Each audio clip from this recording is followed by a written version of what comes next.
Today, live cattle was higher. Technical numbers did bring in the buyers. Those deferred months were leading the way, and in spite of there's a quiet cash trade today, and normally that's what's been happening for the last number of months. At the beginning of the week, there isn't much going on. We're really waiting till Thursday and Friday till we really see some cash trade and some numbers to give us some direction.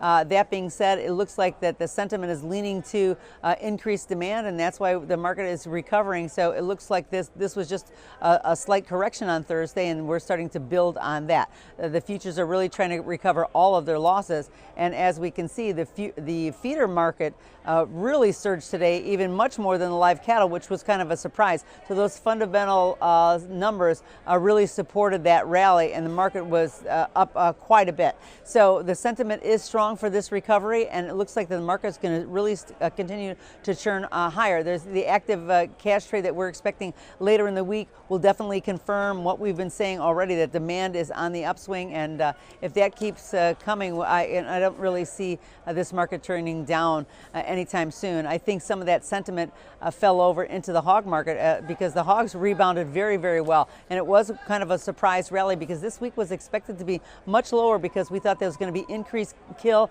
and we know that we had some supplies backed up because of the deep freeze last week, but nothing doing. The market really shrugged that off, and we really started to rally a little bit. That being said, this market fell in the hogs and the pork sector all the way down, that we were only $3 away from the lows of July. So maybe it was that selling was a little bit overdone, and so now we had this big rebound coming up.